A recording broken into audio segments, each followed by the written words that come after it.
Janet, Dime, Alba, ¿qué ha pasado? te cuento que acabo de volver de dar un test y no sabes, me he emocionado harto. ¿Te gusta dar exámenes? No tanto, pero ha pasado tanto tiempo después de la universidad y volver a dar un test, una evaluación, sentí algo diferente. Es como, Jane, me estoy dando cuenta. Extraño la universidad. Sí, esa etapa es muy linda, donde das exámenes, te puedes encontrar con tus compañeros. Sin embargo, hay que saber dejar ir esa etapa y enfocarnos en lo próximo que viene. Ay, sí, tienes razón. Pero también, ¿sabes qué me he puesto a pensar? Dime. Era un examen sobre conocimientos sobre lingüística. Y dije, lingüística. Pero rápidamente dije, lingüística. Son cosas que debería haber sabido. Y al mismo tiempo que estaba emocionada, también tenía miedo de no saber escribir lo que debería escribir. Hagamos una prueba. Repasemos Sí, lo que qué conocemos genial. de lingüística. Wow. Dale, vamos a hacerlo.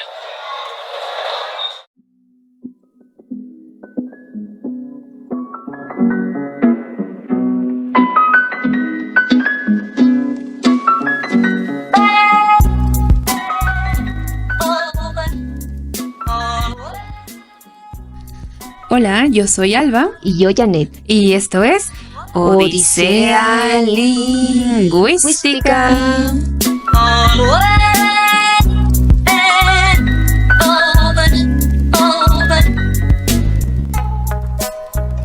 Volver a la universidad, no tanto así, pero recordar cosas de la universidad. Jane, ¿cómo estás hoy? Muy bien, ¿y tú, Alba? Yo estoy muy contenta, muy feliz de estar aquí, con un poquito de lluvia, pero es tiempo de cosechar, ya es tiempo de lluvia. Sí, es una buena señal. Entonces, si estamos hablando de los exámenes, ¿qué pasaba en tu cabeza cuando era la primera semana de clases y los docentes decían estas famosas palabras? Vamos a tomar evaluación diagnóstica. Wow, yo podría decir, lo primero que se me venía a la mente es, ¿por qué? No, va a ser evaluado. ¿Por qué? ¿Por qué hacen evaluaciones, Jane? Buena pregunta. Las evaluaciones, exámenes o test son una forma de evaluación frecuente dentro de la vida universitaria. Incluso nosotras dimos una evaluación para ingresar a nuestras carreras y algunas universidades públicas también lo hacen.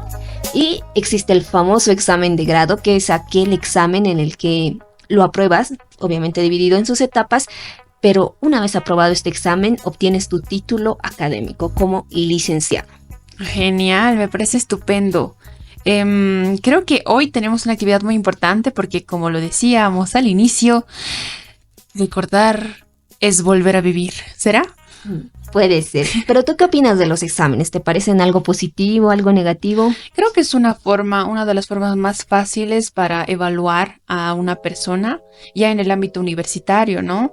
Es muy necesario, creo que es lo más eficaz y viable para el sistema para poder justificar que alguien sabe o no sabe los conocimientos y poder subir a otro nivel. De esta parte también es interesante que menciones a los estudiantes porque el examen de cierta manera mide a dos elementos, el profesor y el estudiante.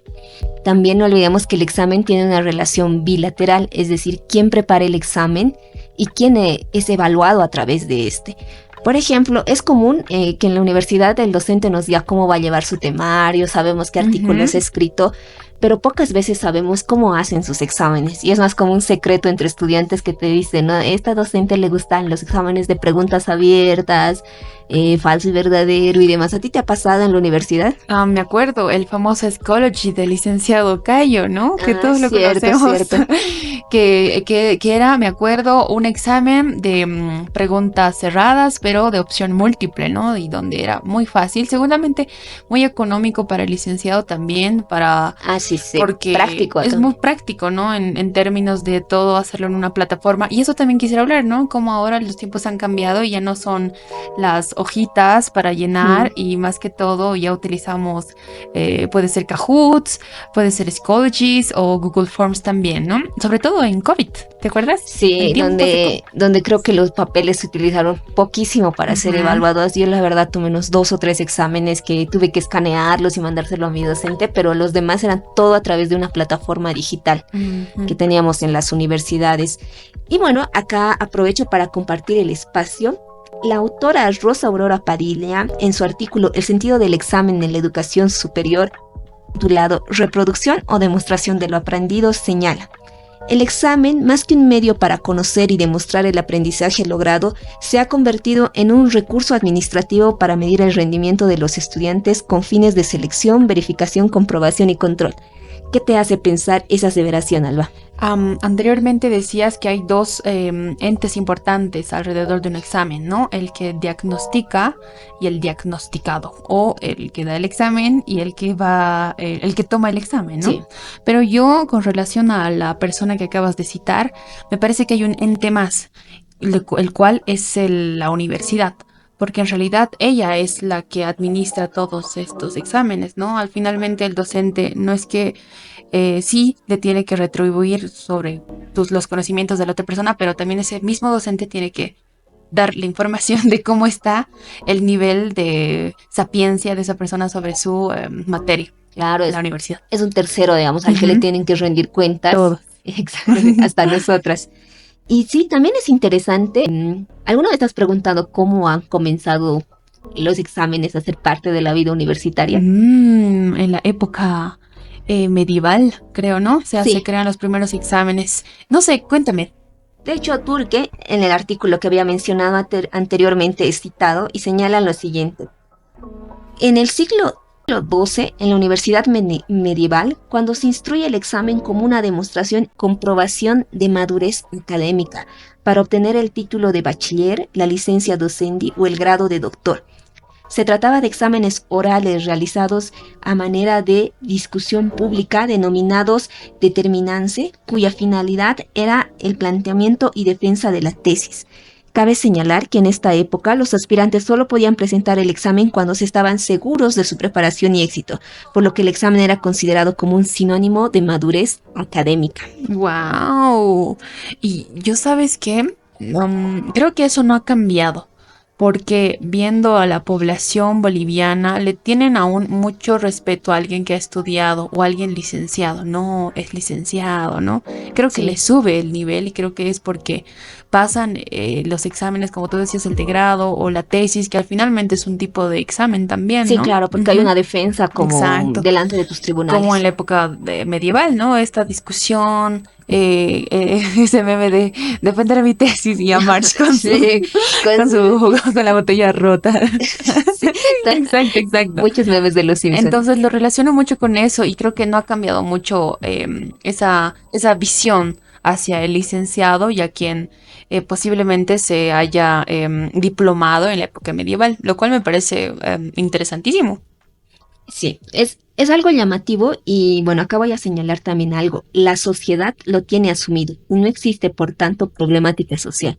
Ya hemos aceptado que el examen es parte de la educación, aunque los que nos dedicamos a la docencia, Sí. los dos podemos coincidir con este criterio. Sabemos de la imperfección de los instrumentos de evaluación aplicados y de su escasa validez y fiabilidad. Creo que eso es lo más lindo que me llevo de estudiar lingüística, porque más allá de estudiar una lengua dentro de la sociedad, dentro de un contexto, también aprendimos una visión más analítica y subjetiva de cómo, cuál es el tras bambalinas de ser docente, ¿no? Claro. Y lo complejo que puede ser enseñar y ya específicamente evaluar a una persona o a un conjunto de estudiantes. Sí, a veces nosotras vemos, ¿no? Digamos, el muchacho o a la persona que estamos preparando, si bien antes se sacaba, digamos, un 55 y luego se ha sacado un 60, pero vemos que hay un avance significativo en que ya entiende, ya no lo hace adivinando, ya tiene más raciocinio, más conocimientos asentados y decimos, tal vez no se ve reflejado en la nota, sin embargo, hay un avance. O sea, si pudiera evaluar yo el avance que está haciendo, le pondría un 100, ¿ya? Porque se esmeró, porque tampoco se puede buscar tener resultados y eso es lo que muchas veces los papás, incluso a veces nosotros, nos vamos más a la nota, ¿no? De cuánto hemos obtenido. Claro, y todos esperamos solo el final. Incluso es que creo que es esto desde el colegio, ¿no?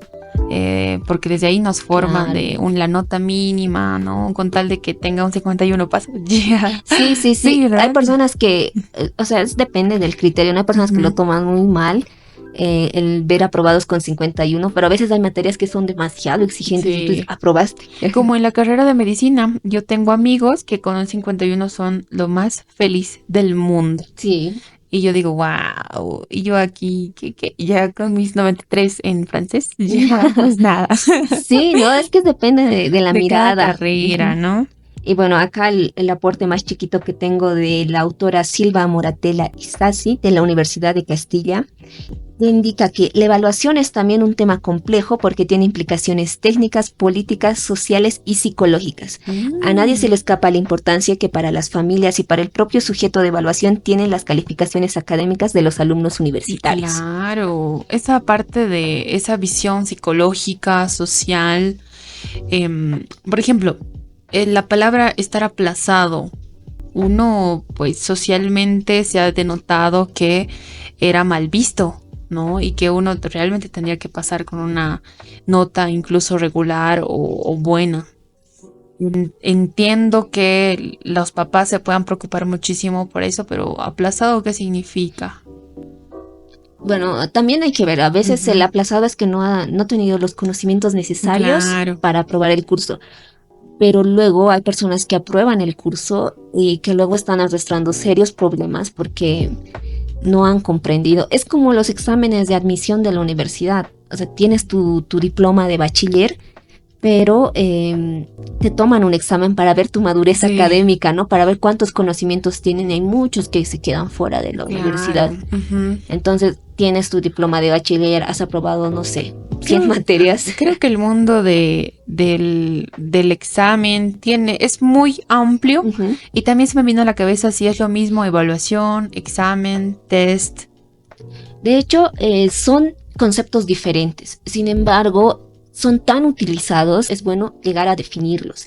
Y yo busqué en el Instituto de Cervantes que definen al examen de la siguiente manera. Una recogida de datos sistemática de información con el fin de tomar decisiones. En ella se utilizan tanto métodos cuantitativos cuyo objetivo es dar cuenta de los resultados obtenidos por los candidatos. Wow, bueno, Meramente ujú, cuantitativos, claro. poner un número a tu conocimiento.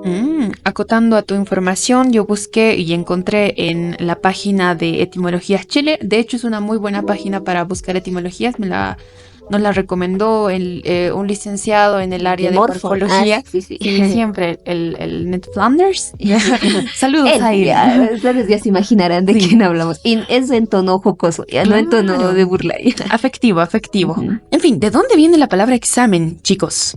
Viene de examinarse. Sería como pesarse, pues en latín la palabra examen significa aguja, aguja de la balanza, y por extensión significa el acto de pesar, de controlar, según Felipe Vicente. Siempre está en el campo semántico de medición, ¿no? Algo Ujú. se tiene que llegar a medir. Por eso tal vez se debe relacionar mucho más con lo cuantitativo, ¿no? Entendiendo que Sí. lo cuantitativo es más de mediciones, estadística y todo ese tipo de cosas. Y bueno, también aquí quisiera mencionar a John Bigg en su libro Teaching for Quality Learning at the University, que señala que y cómo aprenden los estudiantes depende en una gran medida de cómo piensan que van a ser evaluados.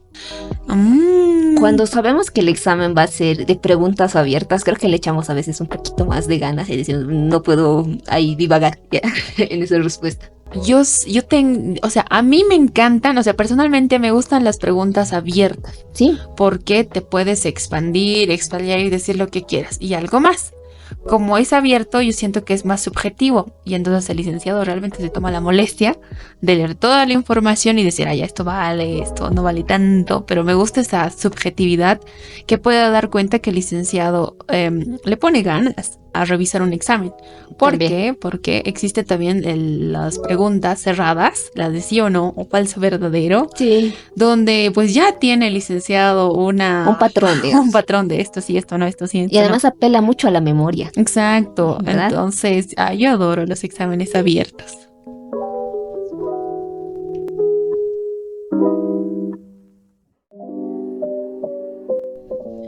Y estamos a la vuelta de la esquina de volver a clases de lingüística. Así es. Bueno, nosotras no, evidentemente, porque ya hemos egresado, pero quizás las otras personas que nos están escuchando sí, porque va a comenzar el año académico en las universidades la próxima semana.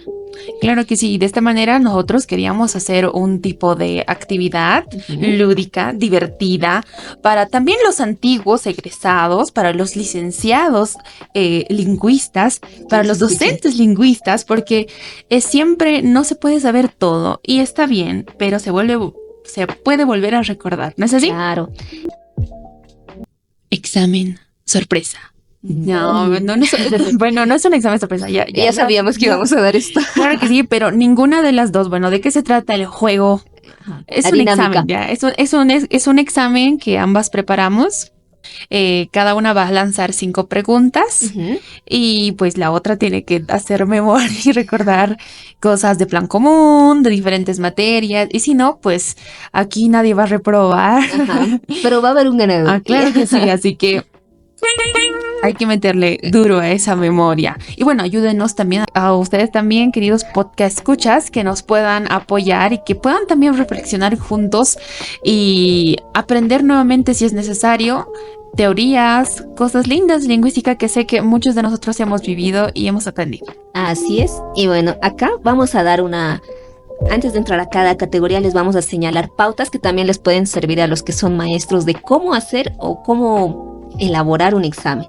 Por ejemplo, un consejo bastante sencillo es no usar palabras raras que no se hayan utilizado en el contexto de la educación, ¿no? Usar palabras raras no te hace inteligente, hacer que otros te entiendan, sí.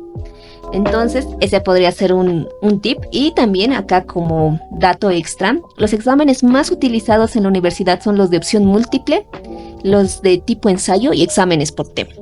De acuerdo. Creo que con toda esa información podemos pasar a la dinámica. ¿Estás lista, Jane? Sí, claro que sí.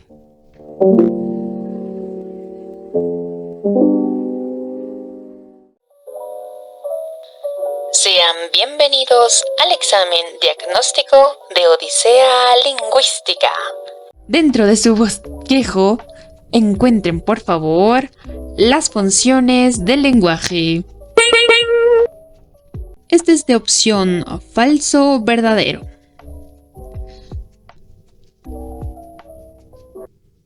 En la función fática, el mensaje apunta al destinatario, esperando influir en su comportamiento, es decir, incitarlo para que se realice una acción.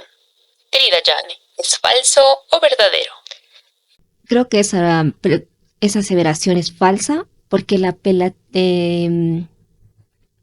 es falsa. Mi conocimiento lingüístico me dice que es falsa. Muy bien. Muy bien. Gracias. Bueno, es falso porque llamada también la función de contacto, esta permite que el destinador y el destinatario establezcan el contacto comunicativo. No tiene poco contenido informativo. Hablamos por hablar con la finalidad de abrir el canal y situarnos en el diálogo. Esa es la función fática. Como por ejemplo decir buenas tardes, hola, ¿cómo estás? ¿De acuerdo? He entendido. Gracias por ese repaso. Muy bien, ahora es el turno de Alba y la materia que vamos a tratar es antropología.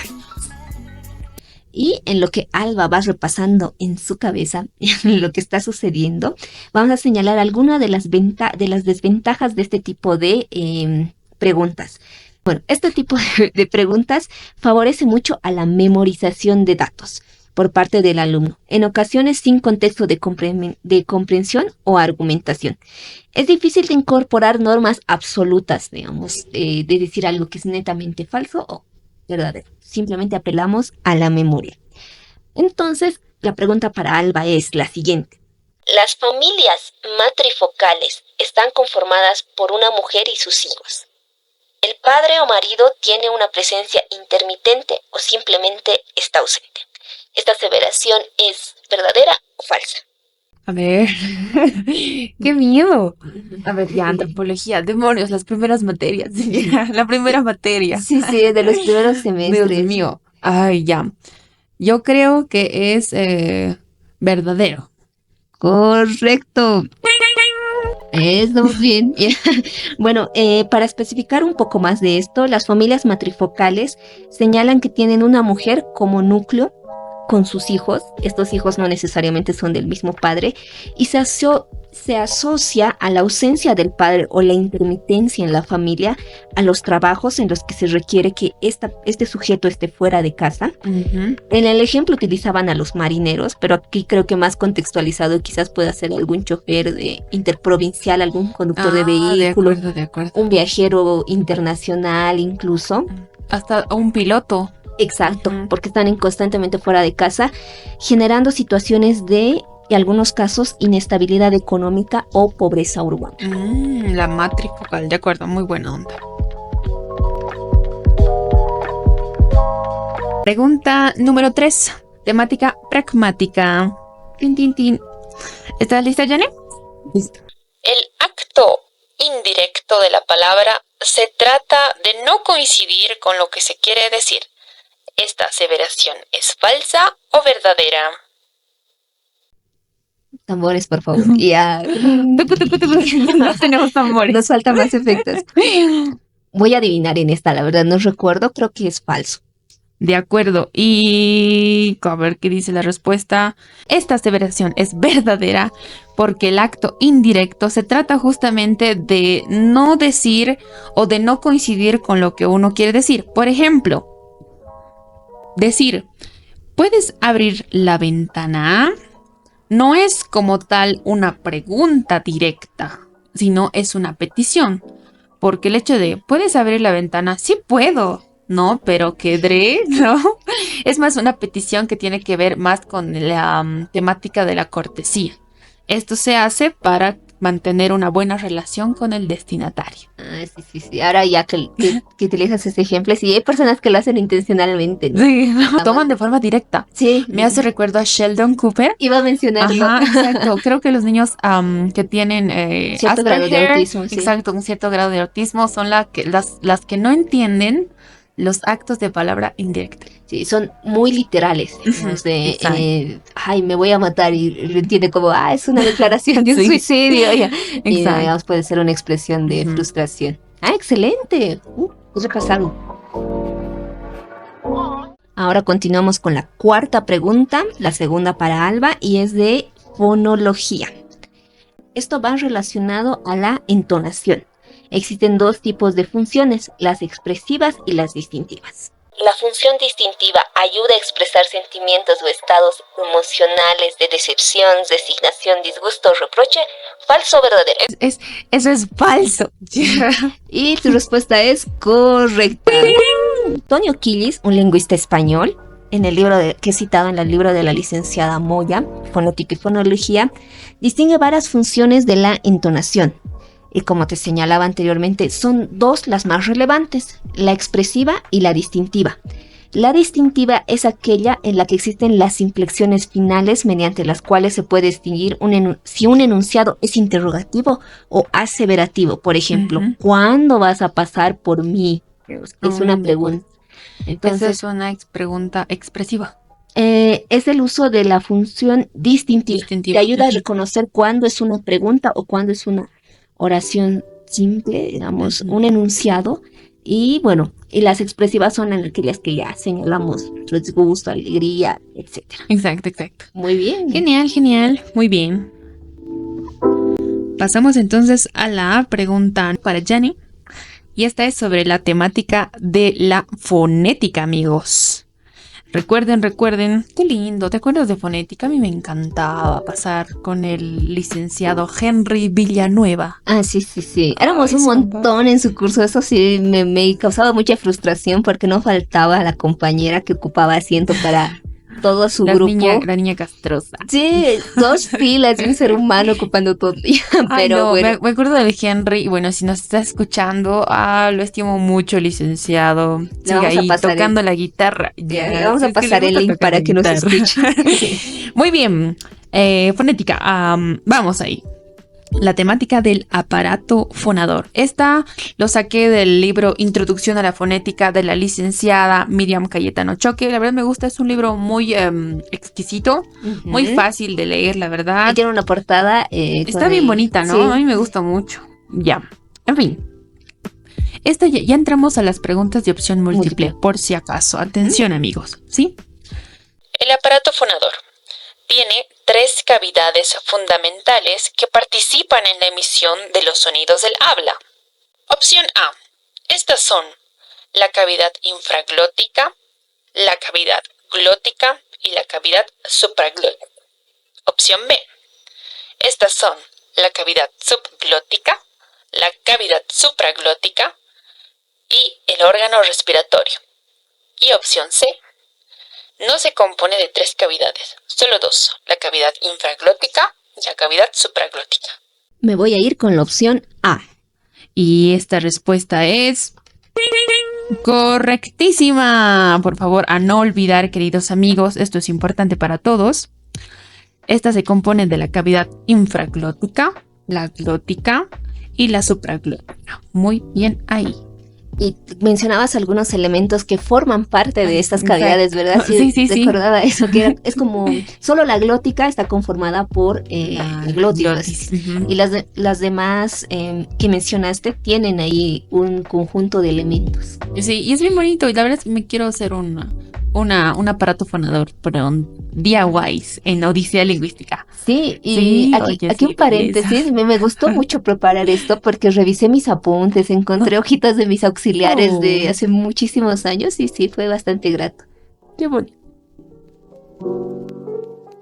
Y bueno, vamos a pasar a la sexta pregunta, la tercera para Alba, y es de la categoría de sociolingüística, la variación. Pero antes de entrar a hacer la pregunta, vamos a señalar algo. Este tipo de exámenes de opción múltiple son muy utilizados en la universidad y son un excelente método para recoger datos de muchos estudiantes. Entendiendo que, por ejemplo, en la Universidad Mayor de San Andrés, en un solo curso pueden entrar mínimo 80 estudiantes. Sí, y también el docente no puede llegar a revisar tantos exámenes, entonces se utiliza este tipo de técnicas para medir un gran número de población y obtener los datos de cómo se ha evaluado. Se recomienda no utilizar las opciones de todas las anteriores o ninguna de las anteriores. Pregunta para Alba.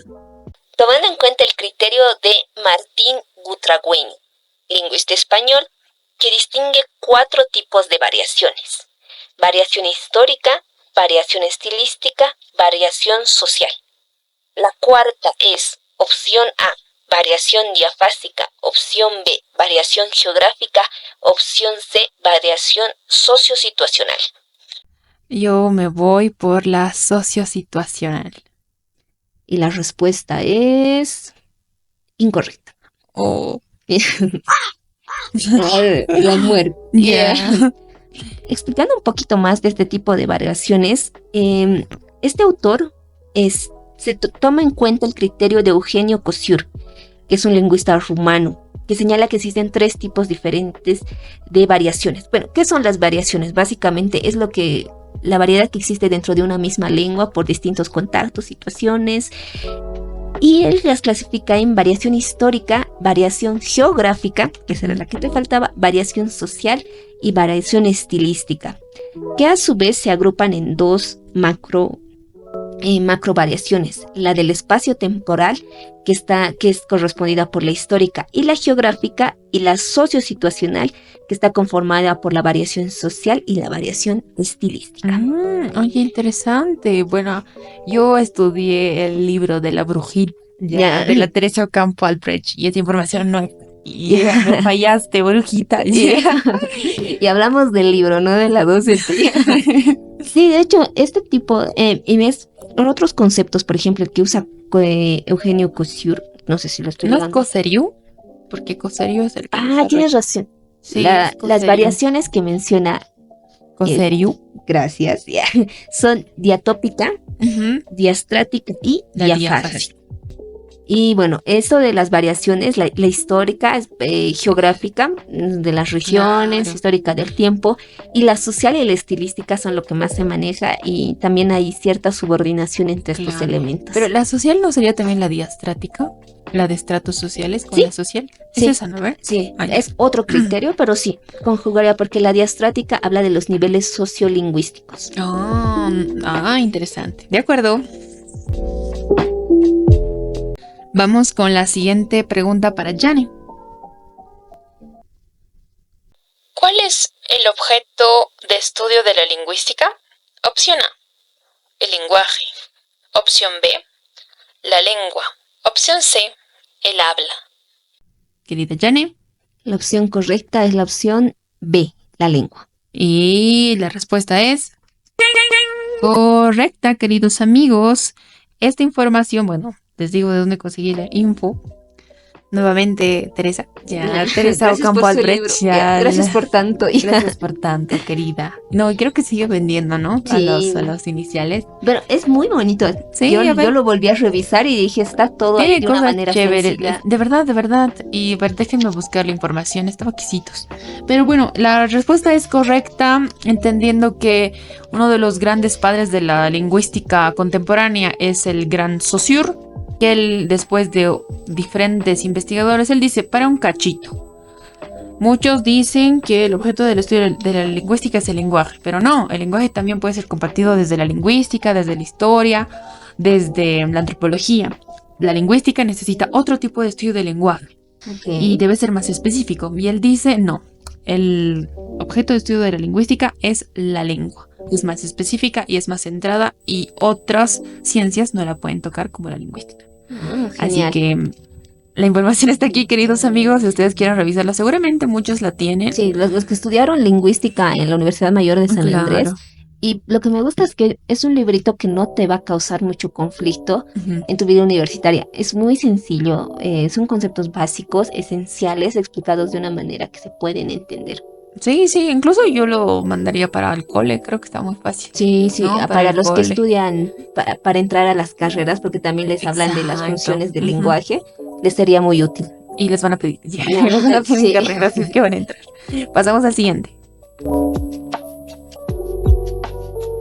Ahora vamos a hablar de la lingüística aplicada, es decir, aquella rama de la lingüística que se enfoca en la enseñanza de una lengua.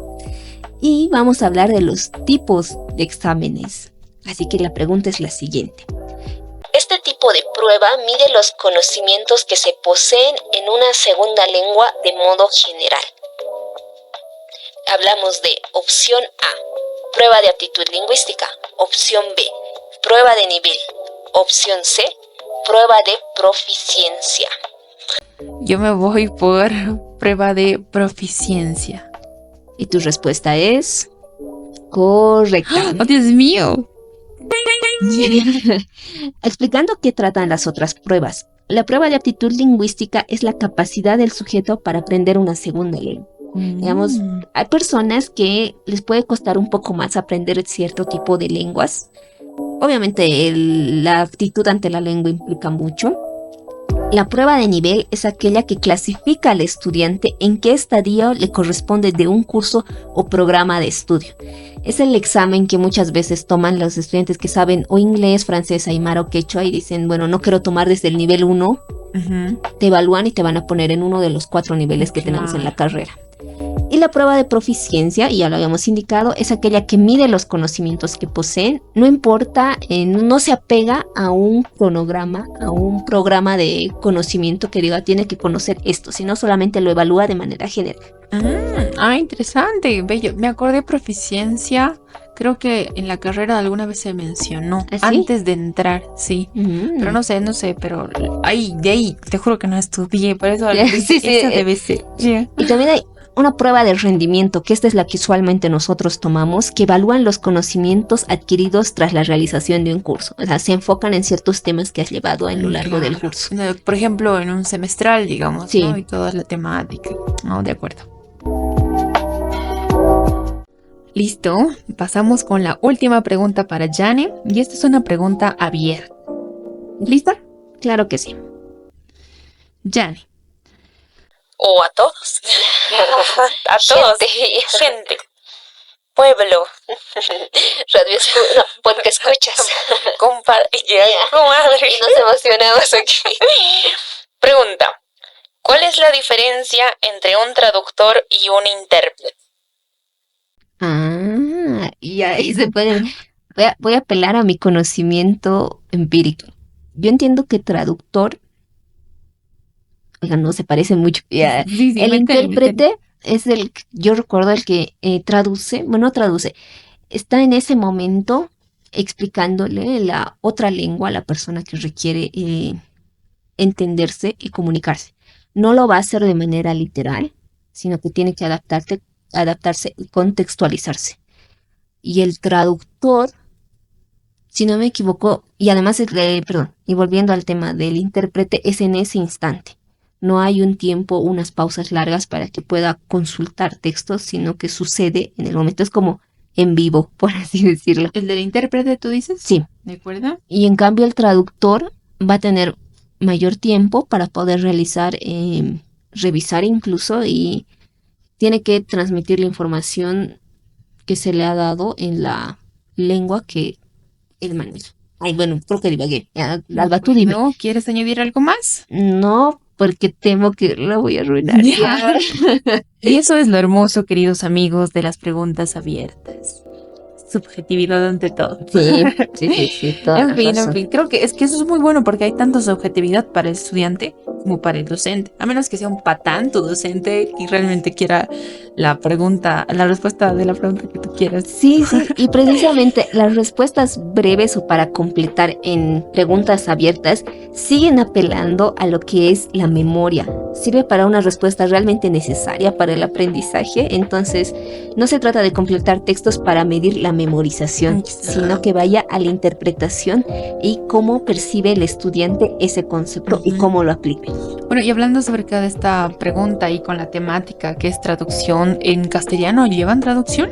No, porque el castellano es nuestra lengua nativa, para muchos es nuestra lengua madre, sí, en gran parte, entonces no llevamos traducción, llevamos castellano como lengua extranjera y castellano como segunda lengua. Ah, mira, qué extraño, porque dentro de del departamento de lenguas extranjeras, como inglés y francés, sí llevamos traducción. Y también creo que los de nativas. ¿Y los de nativas? ¿Y ustedes por qué no? Porque no hay lengua con que comparar, porque venimos de haber tomado inglés, francés, aymara, quechua, entonces no hay un referente único como... Claro. Sí, traducción muy no interesante. llevamos. Pero, o sea, sí deberían, porque al final pueden traducir, digamos, del español. Un seminario de traducción. Sí, demonios, ya cambien el mejorar. cambien el peso. En fin, bueno, esta la correcta, bueno, yo voy a decir que... ¿Dónde está? Sí, es una correcta válida, pero insuficiente. Ya. 0.5 para ti. Bueno, es que eso es lo lindo, ¿no? De las preguntas abiertas nuevamente. Bueno, no lo lindo, pero lo extraño, digamos. Lo enriquecedor, quizá. No, tal vez, ¿no? O sea, sí está ahí, le atinaste, pero creo que una pregunta abierta, y ahí está, digamos, tienes que poner todo lo que tú puedas, ¿no? Todo. Y yo le preguntaba por eso, ¿es eso nomás? ¿Ya lo que vas a decir? Porque imagínense en una hoja, ¿no? Y tienes ahí todo un párrafo vacío, porque es una pregunta abierta, y dices, no, tengo que poner algo más, ¿no? Bueno, vamos por la respuesta, ¿no? Sí, yo voy a ir recopilando todo lo que dijo la Jane por partes. Dice, ¿no? Interpretación en un momento, en vivo y que no es literal. La interpretación es un servicio en tiempo real y se da de forma oral. Muy bien. Por otra parte, la traducción Jane dijo un tiempo mayor para revisar. Bueno, la traducción o el traductor ofrece un servicio a corto o a largo plazo de forma anticipada, es decir, que tú les envías el documento, digamos, y algo que te faltó tal vez o no lo escuché fue que si bien la gran división, ¿no? Es que la traducción se trata de una traducción de una lengua a otra de forma escrita y la interpretación es de forma oral. No lo mencioné, así que bien merecido mi 0.5 ya. Bueno, esa era la gran, Interesante. lo que te faltaba, ¿no? Sí. Pero esa es la gran diferencia, digamos, entre ambas, ¿no? Una es un escribano y el otro es más un orador, ¿no? De lo que alguien va a decir. Y uno de mis sueños, ya hablando de sueños, es ser intérprete. Y espero algún día pasar un cursito, un masterado allá en Francia, porque lastimosamente aquí, y lo habíamos mencionado antes creo en este programa, es que no existe ningún instituto, incluso no hay talleres en La Paz sobre traducción o interpretación, lo cual es un manifiesto de la carrera a la universidad, que sí debería hablar más de esos temas porque son muy novedosos, recordando que no sé, ahora sí, que Google Traductor no te podría hacer, pero ahora viene la idea de las IAs, que ellas sí se aproximan más como inteligencia artificial a un buen traductor. Claro, toda la razón, pero como decíamos, la capacidad humana, el ser humano nunca va a poder ser reemplazado de esto, ¿no? Y hablando de los intérpretes, yo recuerdo que una vez vi un intérprete de un empresario chino. Y bueno, ella se anotaba, ¿no? Porque imagino que al mencionar tantas palabras, ella se le pueden ir, ¿no? Y tal vez son cosas importantes. Yo recuerdo que tenía una tablilla, esto era en un medio de comunicación, le hacían preguntas a este empresario y ella agarraba y anotaba algunas cosas y luego traducía. Bueno, interpretaba, ¿no? Porque ya hemos descubierto que la traducción es escrita. Bastante interesante, sí, muy, muy atractivo, ¿no? Creo es que muy muchos lindo sueñan con ser intérpretes. Es que es todo un desafío. Ya recordando, no sé si todos deben recordar que ya venimos de la investidura del nuevo presidente Donald Trump, que había invitado a presidentes latinoamericanos. Entre ellos estaba Milei. Y no sé si viste, algo que me llamó la atención es que tenía a su intérprete a su lado. Y mientras le hablaba en su orejita, ¿no? Y de hecho hay una película también de una situación así de jefes de estado, que un intérprete como que cambia cosas. Es que sobre todo el intérprete va a ser muy necesitado, o sea, ya no IAs, nada de eso, nada de herramientas artificiales, sino un intérprete humano en momentos de diplomáticos, sobre todo. Porque una ida de palabras diciendo todo lo opuesto. No, qué loco. Yo me recuerdo, anécdota. Estaba un licenciado, creo que nos contó que así había como una reunión de presidentes y todo eso, y cada uno con su intérprete, ¿no? Y había un presidente que empezó a hacer un chiste, ¿no? Y obviamente, ¿cómo haces un chiste en otro idioma? Porque ya no se va a entender pues el significado como tal, ¿no?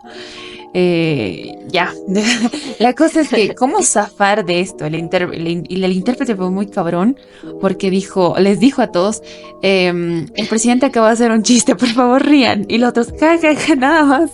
Entonces zafó eso, ¿no? Entonces fue son salidas momentáneas que uno tiene que tener. Bueno, ya cerrando, digamos, esta última parte del examen para Jane, tanto como el traductor y el intérprete tienen que tener un vasto conocimiento cultural, cultural y sobre la sociedad también, las noticias, en el sector no sé qué, social, o sea, tienen tanta información que deben retener, como el vocabulario también para cada momento, ¿no? ¿Qué te parece? Bastante interesante, y yo recuerdo que hace años veía Showmatch y vino un turco a participar en este concurso y tenía su intérprete, pero su intérprete, no recuerdo, no sé si era de turco es una variación de Argentina. Su intérprete era argentina, porque el show se realizaba en ese país. Y recuerdo que hizo una traducción y dijo algo muy argentino, como, tómatela. Y el conductor del programa le dijo, ¿en serio dijo eso? Y ella respondió, bueno, la traducción literal sería andate por tu camino. O llevado a nuestro contexto sería esto, porque el conductor se quedó así como, ¿en serio dijo de eso? y es el nivel que manejaba ella, ¿no? Y ella mencionaba que desde niña se había criado en Argentina hasta sus 6 años. Luego se fue a este país, se crió hasta sus 14, volvió y estaba en un constante intercambio, entonces pudo adquirir la cultura y es bastante llamativo. Las expresiones, ¿no? Me parece un trabajo muy hermoso muy jodido y espero algún día poder trabajarlo. Y ya hablando sobre proyectitos, yo y la Jane, junto a otros amigos, teníamos la intención, de hecho, hasta publicamos nuestra primera revista, ¿no, queridos amigos? Se llama Traducciones en Tinta Joven, así se llamaba la revistita que tenemos. Ah, sí, yo ahora estoy recordando. ¿De qué está hablando? Ya. Pero y hasta lo publicamos y teníamos la edición número 1 y ahí está. y ahí practicamos y también me di cuenta cuál es la necesidad nuestra de no tener un espacio y tener la obligación de crearlo, ¿no? Y qué lindos tiempos, hay que volver a trabajar. Sí. La última pregunta para Alba, que va a estar relacionada al área de semántica. Pero antes vamos a mencionar que este tipo de pruebas con respuestas breves, porque la mía va a ser un poco breve o para completar, no se recomiendan en la universidad. Como lo habíamos mencionado, ¿por qué? Porque solo apela a la memorización. No como en el caso de Alba, que te da una pregunta abierta, genuinamente, donde tú te puedes explayar y utilizar más términos. La reflexión, ¿no? Trabaja ahí. Deja la pregunta. Los semas son aquellos conjuntos de rasgos semánticos mínimos que se dividen en denotativo y connotativo. ¿Cuál es la diferencia entre los semas connotativos y denotativos? Y si puedes, ejemplifica. Oh, Dios mío. ¡Ay, no! Espera. ¿Quieres algún comodín? Ya. No, creo que no sé, espera. El sema. Ahí está, creo que sí. Recuerdo, ya añadiendo, ¿no? Recuerdo que el sema es una unidad mínima con significado. Eso, hasta ahí. Correcto. Y ahora tú quieres que que diga cuál es la diferencia entre un connotativo y un denotativo, ¿no? Sí. Ay. Acá una pequeña pista y para las personas que también nos están escuchando. Uno de estos, el denotativo o el connotativo, se refieren a aquellos rasgos objetivos. O sea, parte se podría decir incluso literal. Literal. Yo creo que es el denotativo. Yo creo que es el denotativo. Y un ejemplo, un sema denotativo. Aquí voy a fallar. Por ejemplo, habla de rasgos objetivos. ¿Qué es lo objetivo? Lo que tú y yo podemos llegar a ver. Ya. Como dice sema, es una palabra. Una palabra chiquita. Es un rasgo. Un rasgo objetivo. No me doy. Por ejemplo, de la piel. ¿Qué es algo objetivo que tú y yo podemos ver? Digamos, vemos a alguien que cero poros, full skincare, ¿qué diríamos de su piel? Ya. Que sea objetivo. Objetivos. Colores. También, como por ejemplo, ella tiene la piel clara o oscura. Exacto. Eso sería algo, un sema denotativo. Por ejemplo, sería su piel es suave. Todos podemos percibir. Y lo connotativo entonces sería, si lo denotativo es objetivo, lo connotativo sería lo subjetivo. Exacto. Entonces, aquí están las variables de significado y podría ser su piel parece el sol, así algo subjetivo. Podría ser, sí, digamos, porque uno diría, ¿cómo? No se relaciona. Claro. El ejemplo que yo utilicé, su piel es de seda. Haciendo una comparación con lo suave. Claro. Y suave es lo objetivo y creo que lo de connotativo puede ser referente a las metáforas, ¿no? También se puede utilizar para eso. También acá hay los elementos que son culturales. Entonces, sí, influye en ese aspecto. Muy bien, tu respuesta es semicorrecta. Ya, vamos ahí por la luchita. Y bueno, ya terminamos todo el examen. ¿Qué te pareció? Me gustó mucho. Es repasar lo que ya está ahí. Hay que desempolvar el conocimiento que está ahí. Sí, y recuerdo bien que no sé quién lo dijo, pero uno nunca termina de aprender cosas en la vida y siempre puede volver a recordar si es que las necesita. Digo, está ahí, ¿no? Y solo es volver a saltar. Y a veces, en mi caso, lo vuelves a leer o a estudiar, incluso es con más pasión y mayor interés. ¿Por qué? Porque nadie te está evaluando, entonces es como porque tú genuinamente quieres hacer eso. Exacto. Y bueno, ¿cómo fue el puntaje? Alba tiene 3.5. 300. Y yo obtuve el puntaje de 3.5. Un empate. Sí, puntos de empate. Ya. No, ya. Esto se podría calificar como una evaluación diagnóstica. Si bien ambas nos dijimos temáticas generales del asunto, sí se la puede tomar como un examen diagnóstico, ¿no? General de todo lo que pueda abarcar lingüística, que es harto, me doy cuenta. Sí. El pensum se queda con... Y también que Alba y yo tuvimos distintos docentes. El libro que ella está usando para fonética no es el mismo que usé yo. Entonces, así que digamos, teníamos el mismo texto para estudiar, no fue así. Y bueno, para las personas que están, que van a cursar próximamente la carrera, aquí les vamos a dejar 6 pautas del artículo de cómo se preparan los estudiantes universitarios para rendir un examen de la autora Lucía Bervejillo Terra, del Departamento de Educación de la Universidad de Montevideo. 1. Tener los conceptos claros. 2. Saber aplicar los conocimientos adquiridos. Haber estudiado durante el curso. Administrar bien los tiempos y tener la capacidad para expresarse. Y un elemento que, si bien no depende de los estudiantes y sí del docente, sería que el tipo de examen sea coherente con la forma en que se trabajó durante el curso. Y recordarles también a nuestros queridos seguidores que Odisea Lingüística también cuenta con el episodio 1, que era el primer episodio que grabamos, que se llama Lingüística 101, que bueno, damos herramientas, tips a todos los estudiantes, para personas también que están volviendo a ingresar después de un trabajo, después de dar a luz tal vez, cosas pueden pasar. Así que solo muchos ánimos, que... buen regreso a clases. Así es. Y las personas que no están volviendo a clases, enfóquense en esa tesis y a trabajo dirigido. O lo que tengan que hacer para titularse. Nos estamos viendo. Esta es una indirecta tanto para Alba como para mí. Gracias. Yo soy Alba Ortiz. Y yo, Janet. Y esto es Odisea Lingüística. Este podcast es conducido y producido por Janet Mamaniwata y Alba Ortiz Saavedra.